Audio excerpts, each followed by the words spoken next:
Dumudugo po yung bibig ni BBM habang siya'y nag-i-speech sa araw ng Kagitingan. Nakakaawa naman din po siya, no? Hindi na po natin alam kung ano nangyayari sa kanya. Dapat po siguro talaga magpa-check up na siya para malaman ng sambayanan kung ano na nangyayari sa ating presidente. Ay tamang-tama po ang nangyari po rito dahil nung naghahanda po kami para dito sa paggunita ng araw ng Kagitingan ay nasama po sa usapan. At ko, dapat naman kung tayo ba ay nagbibigay ng dangal sa ating mga nasawi na mga kasama, ay kailangan ang ating pangako sa kanila at ay lagi natin sinasabi, kahit ano pang mangyari, ang inyong mga pamilya ay aalagaan natin, hindi po namin pababayaan. Sabi nila sa akin, masyado kasi mahaba ang proseso, mahaba ang komplikado, mga documentary requirements at kung ano-ano. Ay kako, hindi siguro tama yan. Dahil bakit naman mahaharang ang ating ibinibigay na tulong sa mga pamilya ng mga nasawi? Bakit mahaharang? Dahil maraming masyadong hinihingi na dokumento, maraming masyadong proseso, ang punot dulo ay nagiging matagal na, nagiging masyadong matagal ang pagbigay ng mga benepisyo na ito. Kaya't ang aming ginawa ay sabi ko, kami na, tayo na ang magbuo ng mga dokumento. Tayo na ang mag-ayos ng kanilang mga pangangailangan upang... Ako po, sabi niya sa social media, hinihingi. Sino po in particular ang masasabi niyo sa akin na humihingi ng ganitong klaseng pag-test? Ang atin pong mga kababayan Sino na po Madam in particular? Yusek, Kung napanood niyo po, sigurong... Ikaw na po ba? Sige po. Kayo po ang humihingi? Okay. Pero po masabi lang ninyo na mayroong humihingi. Pero marami po sa social media kung kayo ay nagbabasa po sa SOCMED, Madam Yusek. So, isa ka nga sa humihingi. Kasi po gusto niyo... Tanong ko nga, isa ka ba? Kasi we have to be specific on this. Isa ka ba sa humihingi? Ang mga kababayan po natin... So, isa ka sa humihingi? Actually, I'm a journalist. Hindi nga, naman po ako humihingi. Pero parang gusto ninyo na meron lang kayong basihan. Basihan. Sino nga po? Kasi sabi niyo po kanina, ay napanood yun niya sa social media. Madam Yusek, syempre kami po ay mga Pilipino rin. As a journalist, gusto po namin na hindi fake news. Yun pong aming ibabalita sa taong bayan. Okay, so humihingi po si Attorney Vic Rodriguez, di ba matagal na rin naman yung hinihiling yung hair follicle test. Okay, tanong po natin. Ano po ba ang basihan para sa paghingi at i-demand sa Pangulo ang isang hair follicle test? Ito po ba'y may pagbibintang na siya ay di umanong gumagamit ng illegal na droga? Kung may pagbibintang, liliwanagin po natin. Kung may pagbibintang sa Pangulo, yung nagbibintang ang dapat na magpatunay kung may ginagamit man o wala. Hindi po pwedeng gumawa ng kwento, walang basihan, isang guni-guni para masira ang Pangulo, at walang basihan. Kahit saan po na kaso, kung sino yung nagbibintang, siya ang magbigay ng pruweba. Hindi nyo pwedeng sabihin na, ito, gumagamit ka, patunayan mong hindi. Hindi po yon ang tamang logic. Kayo po na nagbibintang, kayong humihingi at nagdidiman sa Pangulo, kayo muna ang magpatunay na mayroon siyang ginagawang mali. Kapag wala po kayong napatunayan, wala po kayong karapatan humingi sa Pangulo ng anuman demand patungkol sa hair follicle test. Thank you po.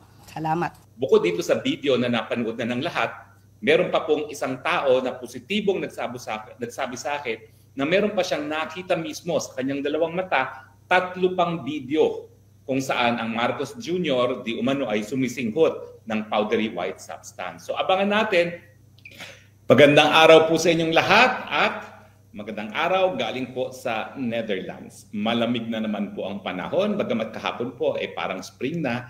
bumalik na naman po ang lamig ngayon. Kaya nagtatago ang Spox Roque sa loob ng kanyang apartment. Pero kahapon po syempre narinig nyo naman si Pebbles Talakera, no? Doon sa sinasabi niya na di umano ako daw ay nasa likod ng pulboronic video. At kaya ko daw pabagsakin ang gobyerno. Naku naman Pebbles, napakalaki naman ng bilib mo sa akin. No? Pero bago natin pag-usapan yung mga bagay-bagay na sinabi ni Pebbles Talakera, no? Linawin ko po yung konteksto ng pagpupulong na yon. Tama po na yan po ay matapos yung pagpupulong ng Maisog Hong Kong. Nag-imbita po talaga ako ng hapunan. 2 table, 3 table pa nga po yun kasi doon sa table kung saan ako nakaupo, yung table kung saan nakaupo sila Pebbles Talakera, tapos meron pang table dito sa kaliwa ko. No? So halos 3 table po yan. Isang malaking table, 2 maliit na table. No? So hindi po kami magkasama ni Pebbles Talakera nung hapunang yon. Kaya mga po nagtataka ako bakit sinasabi niya na kasama daw siya sa usapan. Wala po siya doon sa lamesa namin. Pangalawa po, sinabi naman niya late na siya dumating. Actually po, hindi ko alam kung nakakain pa sila. Parang tira-tira na lang ata nakain nila kasi halos tapos na kaming kumain. Kasama po niya si Vic Rodriguez, sinamahan niya si Vic Rodriguez na magpirma ng libro ni Vic Rodriguez doon sa venue ng Maisog Hong Kong. Kaya huling-huli na po sila. Pero himay-himayin po natin ang sinabi niya bago ako pumunta doon sa kaya ko raw pabagsakin ng gobyerno. Una-una sinabi po niya na meron na raw akong natanggap na screenshot galing sa isang politiko na nagpapakita na sumisinghot ng powdery white substance ang Marcos Jr. Hindi po totoo yon. Sa Hong Kong po, walang kahit anong larawan. Aaminin ko po, matagal nang usap-usapan yung video na yan. At kaya lahat ng tao naghahanap. Now, totoo po, sinabi ko na baka meron na. Pero dahil yan po ay nanggaling kay Maharlika na meron daw siya puting ahas na ibibigay na ang video. So yan po yung konteksto na pinag-uusapan, paano kaya yan makikita ng taong bayan. Pero nung panahon pong yon, nung July 7, doon sa restaurant na yon, wala pa pong kahit anong larawan. Ang alam ko lang, si Maharlika ay makakaroon ng isang video.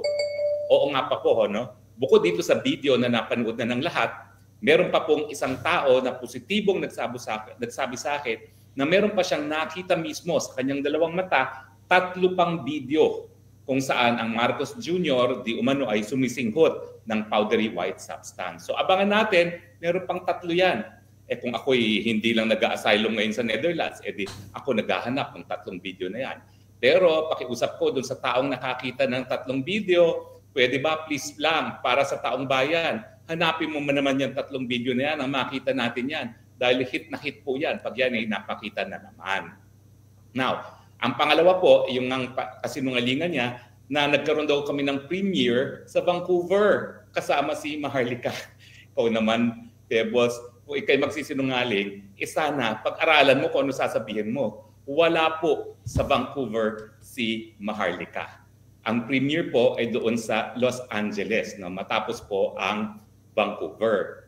Pangatlo po ay yung ano pa ba yung pangatlong sinabi niya? Vancouver. Na pinremiere daw namin sa Vancouver at meron daw live. Bakit hindi pinakita sa Kongreso yung live kung saan pinakita yung pulboronic video? Kung talagang merong live niyan, di dapat yun ang pinakita sa Kongreso. Wala namang pinakitang live sa Kongreso, no? Doon sa Vancouver. Ang talagang nakita lang natin sa Los Angeles. So ulitin ko po, no? Yung video sa mulat-mula, July 7 pa man, ay si Maharlika ang merong puting ahas. At bakit naman tayo magtataka na merong puting ahas na ganyan si Maharlika? Dati naman talaga super close siya sa mga Marcoses. In fact, nakilala ko yan, panahon pa ni Duterte, alam ko talaga, nangungunang vlogger ng mga Marcoses yan. So, wala pong kaduda-duda na marami talaga siyang kakilala na loyalist ni Marcos na hanggang ngayon ay napaka-close at nakapagbibigay ng impormasyon. Kailan ba man naman pumaltos si Maharlika, si Dragon Lady sa kanyang mga impormasyon na galing sa kanyang puting ahas? Wala piyang paltos. Nung sinabi niya na pupulbusin ng mga Duterte, pinulbos nga ang mga Duterte. At ngayon nga po, pinupulbos ang Duterte, kinulong ang dating Presidente Rodrigo Roa Duterte, inimpeach si Sara Duterte, pinagbibintangan na drug trafficker si Pulong at saka si Atty. Mans Carpio at si Harry Roque, human smuggling daw, pogo at ngayon pagpapabagsak ng gobyerno. Pero puntahan na natin yung magpapabagsak daw ako ng gobyerno. Alam niyo po, sana totoo. Kasi kung totoo po yan, matagal ko nang pinabagsak itong gobyernong ito at hindi na ako ngayon nasa asylum sa Netherlands. Hindi na po ako ngayon nawalay sa piling ng aking mga mahal sa buhay. Kung totoo yan na kaya kong pabagsakin ang gobyernong Marcos. Kung gaya ko pong pabagsakin ang gobyernong Marcos, pinabagsak ko na po yan. Dahil ang pagkagutom, pinakamatindi sa loob ng mahigit 20 taon sa kasaysayan ng Pilipinas. Kung kaya ko pong pabagsakin ng Marcos, gagawin ko na po yan, ginawa ko na po yan. Bakit? Dahil tayo po ngayon, kinaladkad niya sa kuko ng gyera. Samantalang wala naman tayong interes para makipag-gyera sa kahit kaninong karatig bansa natin. Narariyan na yan. Nakatutok na po sa atin ang mga missiles ng China dahil pinayagan ni Marcos Jr. na itutok yung Typhoon missiles galing sa Pilipinas papuntang China. Ito po yung same missiles na naging mitya kung bakit nagkaroon ng kamuntik ng magkaroon ng nuclear war. Kung ako po ay kaya kong pabagsakin ng gobyerno, ginawa ko na po yan. Dahil terrible na po ang nangyayaring panunupil sa kalayaan ng malayang pananalita. Sinimulan po yan sa pagsasarado, pagtatanggal ng prangkisa ng SMNI. At ngayon, yung pananakot at pagpapakulong sa mga vloggers natin. No? At kahapon nga, 4 na namang vloggers ang pinakulong. No? Si Mark Lopez, si Sas, si Doc Loren Badoy, nakalimutan ko kung sino pa yung isa. Pero siyempre po, yan ay bukod pa doon sa mga pinuntit na nila, nakasama na po ako doon.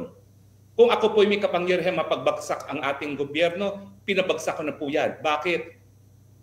Dahil matindi na po ang korupsyon sa ating gobyerno. Nagmumula na po sa pinakaulo hanggang sa baba. At siyempre, ang Kongreso, pugad na rin ng korupsyon. Nandyan po ang tambaluslos na mayroong court records sa Delaware, sa Amerika, na nagsasabi na tumanggap ng suhol ang tambaluslos dyan sa isang party litigan tungkol sa isang casino. And yet, tambaluslos speaker pa rin siya. Huwag po kayo mag-alala.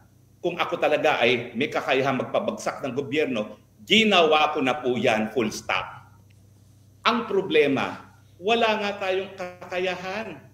Kasi nga po, ang pagbagsak sa gobyerno, yan po'y nakasalalay sa taong bayan. Sa taong bayan na suportado ng militar. Yan po ang nangyari sa kasaysayan ng Pilipinas. Simulan natin nung tayo po ay nag-alsa laban sa mga Espanyol. Di ba po? Bagamat ang mga Espanyol, moderno ang kanilang kasangkapan, ang kanilang mga baril, natalo pa rin ang Katipuneros na ang dala-dala lamang ay mga bolo. Bakit? Dahil nagkaisa po ang sambayanan at nagkaroon sila ng tapang na bumuo ng isang hukbong sandatahan na pinangunahan nga ng ating mga bayani gaya ni Gat Andres Bonifacio. Yan po yung patunay na kapag ang taong bayan nagsama-sama at nagkaroon ng paninindigan at nagkaroon ng hukbong sandatahan para lumaban sa mga nangaaping mga dayuhan, tayo po'y magwawagi. Ganyan din po ang nangyari nung linusob tayo ng mga Amerikano. Yung mga naunang nag-alsa sa mga Espanyol, nag-alsa muli. Anong ginawa nila? Pinapatay nila yung ating General Luna na talagang nanguna doon sa pagtutol sa pagdating ng mga Amerikano bilang mga kolonyal. Pero nagsama-sama tayo. Pinakamagdugoong digmaan sa kasaysayan ng mundo. Pero kain man nila ang mga Pilipino, tayo po'y nagwagi pa rin. At tayo po ay taas noo na talaga namang sinasabi na tayo ang kauna-unahang demokrasya sa buong Asya. Kauna-unahang republika sa buong Asya dahil nagsama-sama po ang taong bayan para itaguyod ang isang malayang republika ng Pilipinas. Ganyan din po ang ating naging karanasan ng pangalawang pandaigdigang digmaan. Alam nyo naman, halos wala tayong mga sandata. Pero bagamat tayo po ay bumagsak at naging na-occupy ng mga Hapon, bago naman nila ginawa yun, ang Manila, second most damaged city in the world. Dahil matindi po ang ating ginawang pagtutol sa pagdating ng mga Hapon dito sa ating bayan. Kailangan munang masira ang buong Maynila bago tayo sumuko. Sumuko man tayo, pero at ang aking mga ninuno, karamihan ng kalalakihan, namatay dun sa death march sa probinsya namin sa Bataan. At siyempre, ganyan din ang ating kasaysayan nung pinatalsik natin ang ama ng Marcos Jr., si Marcos Sr., isang diktador, isang kurakot, isang mamamatay tao, isang torturer, isang enforced disappearance. Di ba po? Nagkaisa ang taong bayan na sumigaw, tama na, sobra na ang korupsyon nyo. Tama na, sobra na ang panunupil sa karapatan ng malayong pananalita. Tama na, sobra na ang pag-abuso sa karapatang pantao. Nagtipon-tipon tayo para protektahan yung hukbong sandatahan na bumaliktad na ng mga panahon na yon ay pinamunuan ni FBR na naging presidente at ni Juan Ponce Enrile na ngayon ay nandoon sa katabi ni Junior. Di ba po? Hindi naman po magwawagi ang EDSA 1 kung militar lang. Dahil kung militar lang yan, sigurado ko, pinulbos yan ng mga puwersa ni Fabian Ber. Pero dahil ang taong bayan ang siya nagbigay proteksyon dun sa mga sundalo na bumaliktad, yun po, nagwagi at tinawag ng people power, pero wag po tayo magkakamali. Importante po ang people power, pero sa huli, para magpatumba ng gobyerno, kinakailangan nandyan ang hukbong sandatahan. Yan po ang karanasan natin nung linabanan natin ang Espanyol, linabanan natin ang mga Amerikano, linabanan natin ang Hapon, linabanan natin ang Marcos Sr. At nung lumaban tayo at naging dahilan para magkaroon ng constructive resignation ang era Estrada. So Pebbles, ginagawa mo akong Superman. Gusto ko mang tanggapin yan para matapos ng paghihirap ng Pilipinas, hindi mangyayari. Gusto ko na po talagang mawala ang Marcos Jr. administration. Kaya ko ba? Hindi. Kasi kinakailangan magsama-sama ang taong bayan. Sila lang ang merong tunay na kapangyarihan na mapagpatumba ng gobyerno dahil nakasaad sa ating saligang batas na ang soberenya ay nasa kamay ng taong bayan.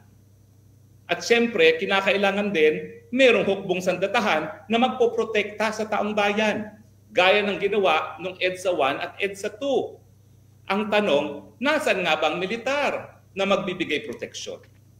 Alam ko si Pebbles po, na inipyan.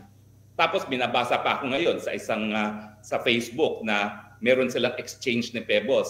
Alam nyo, hindi ko na muna pinublish yun kasi violation naman yan ng Data Privacy Act, no?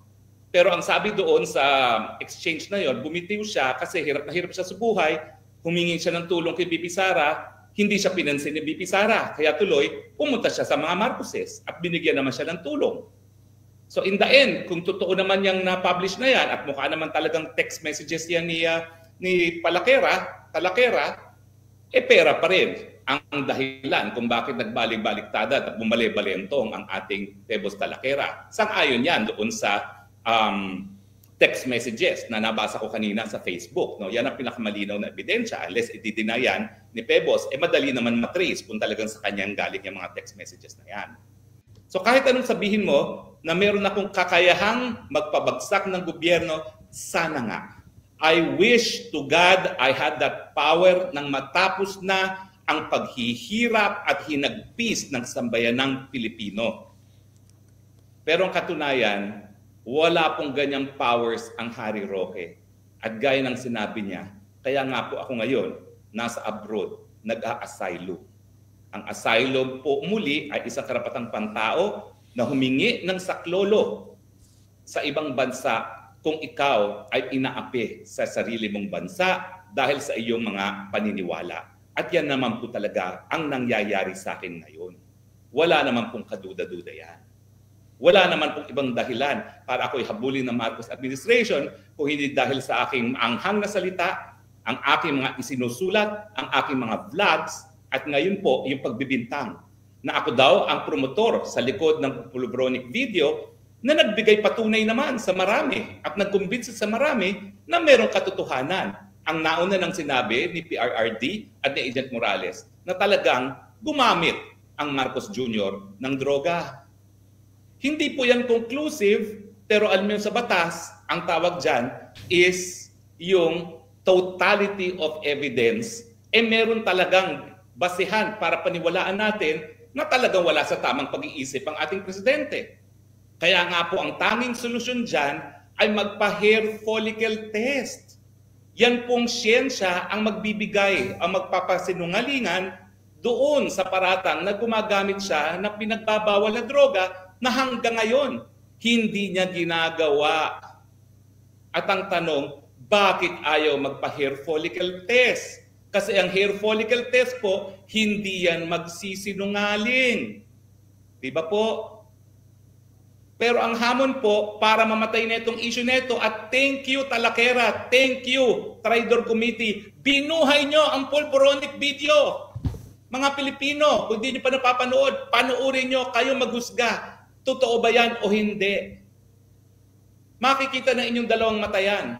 Bagamat, ito pong masasabi ko ha, bago yan na-upload sa FB, dinaan po namin yan sa program para malaman kung deepfake siya. Pinakita ko pa yan, step by step sa New York, sa harap ng mga Pilipino, at ang lumabas, it is not deepfake.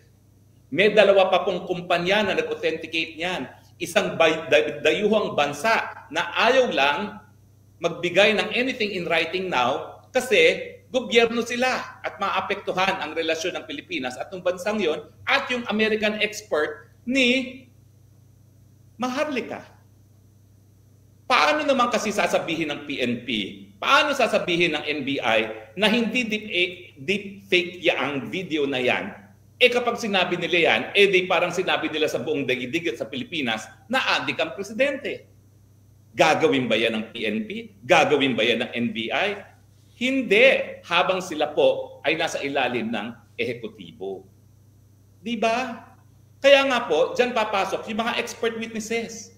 Meron bang kinalaman sa politika ang expert witness ni Maharlika? Wala, kasi dayuhan siya, Amerikano. Anong pakialam niya sa Pilipinas? Meron ba siyang kakayahan? Well, alam naman natin na yung expert na yon matagal na nagtatrabaho sa Hollywood. Ang kapital ng film industry, ang kapital ng video industry. At meron siyang sapat na kakayahan at karanasan para magsuri kung ang isang video ay deepfake. At ang sabi nga niya, ginagamit ang siyensya, hindi ito deepfake. Kaya mga Pilipino, kung hindi nyo pa napapanood, panoorin nyo muli at maraming salamat sa Huwad Committee dahil ngayon pinag-usapan pati sa mainstream media ang pulboronic video. Sa kauna-unang panahon po, sasabihin ko na yung kauna-unahang column na sinensor ng Star, hindi nila pinablish, ay tungkol dito sa pulboronic video. Pero nung panahon na yon, meron naman po silang decency para tawagan ako at sinabing, we cannot publish your column because we have a policy not to publish anything for or against the pulboronic video. At binigyan ako ng pagkakataon na magsumite ng alternative na column. Ginawa ko naman po yun. Ako'y nag-type ng column habang palipad from DC papunta ng California. Pabalik nga doon kay Maharlika. Matapos yung aming maisog New York at maisog DC. Hayaan niyo po, sa Sabado, dahil wala na akong column sa Star, yung sinensor ng Star tungkol sa pulboronic video, yan po ang aking ipalalabas. At ipapublish sa Sabado. At patuloy po ang aking magiging column tuwing Sabado dahil nakakataas balahibo po, halos 20 million views na po yung column na hindi pinablish ng Star. Hindi ko naman alam, mahilig pala kayo magbasa ng mahaba. Ngayon alam kong gusto nyo nagbabasa ng mahaba, hindi na ako magko-columnist sa ibang dyaryo, dito na lang sa Spokes Hour at binabasa nyo naman. 20 million po ang nagbasa ng huli kong column na hindi pinablish ng Star. Sorry ka na lang, Star. Ganyang nawala. Ganyang readership sa inyo nung ako'y tinanggal ninyo bilang columnist. Pero okay lang naman yan. Dahil narito naman ang Spokes Hour para maging medium ng ating communication. So ang suma total, sana po may kakayahan akong pabagsakin ang gobyerno ni Marcos dahil panahon na talaga na dapat mawala sa pwesto ang Marcos. Pero ang katotohanan po, wala akong kapangyarihan bilang nag-iisang mamamayang Pilipino. Kinakailangan magsama-sama tayo, bisig at kasama ang hukbong sandatahan na magbibigay proteksyon sa atin. Tayo lamang ang may karapatan na palayasin ang Marcos Jr. administration.